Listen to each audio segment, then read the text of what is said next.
Last weekend, a big story came out showing that Seth Klarman, who is a multi-billionaire investment firm CEO, he's been a huge Republican donor for years and years and years, giving millions upon millions of dollars to the Republican Party. But last weekend, he announced he was done. He was not switching his party affiliation, but he was no longer going to give any money to the Republican Party because of the direction the party has gone under Donald Trump. So instead, by the year 2020, he's going to try to give $20 million to the Democratic Party. He's already given $4.9 million to Democrats running for office this year. That includes people, Joe Kennedy, Conor Lamb, Beto O'Rourke, Kirsten Gillibrand, and many others have received money now from this billionaire Republican investment manager. And he's trying to send a message to Republicans. You know, stop falling in line with Donald Trump. Disagree with his horrid immigration policies because they're terrible and they're violating people's human rights. That's one of his biggest things. Stop having complete disregard for minorities. It's another thing he's talked about. And those are admirable. Those are great things. And those are things the Republican Party has been horrible with.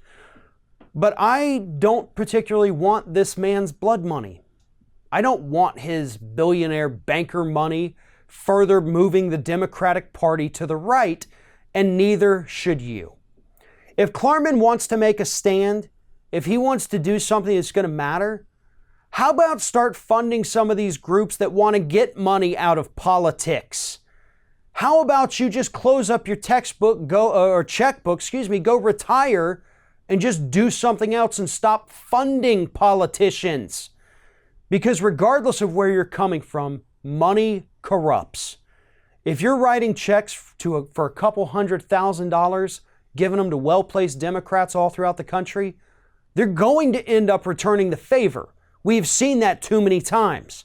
And if too many other right-wingers start following suit, which they've already said they might, we could see this entire Democratic Party, rather than moving left like they should to win elections, moving further to the right. And this just builds on a, theory that I had a few months back. And that is, with all of the disaffectioned Republicans, the people who are mad and have left the party, your Joe Scarboroughs, your Steve Schmitz, people like that who say, well, I'm a Democrat now, but I don't believe those far left folk. The Democratic Party is being remade right now, and it's not being remade in a good way. The more former Republicans that come over, but they keep their Republican values, the more Republican donors who start giving to the party, but keeping their Republican values, is only going to mean that the party is going to move further to the right. And that's why I refer to that as blood money. Because it's remaking the Democratic Party, slaughtering all of the progressive momentum that has been happening, not just in the party, but in the country, and trying to create a new Republican Party that believes in things like tax cuts, deregulation. They're just not as racist as the old party. That's what's happening to the Democrats today, and that's why we should not be excited whatsoever about Seth Klarman's $20 million pledge just to stick it to the Republicans a little bit. You want to stick it to them? Just put the checkbook away and stop giving them money. You don't need to flood the Democratic Party with your billionaire hedge fund money. We've got enough problems with that already. Let us deal with that, and you just stop giving money to politicians and maybe instead give that money to a nice charity out there that's actually doing some good in the world.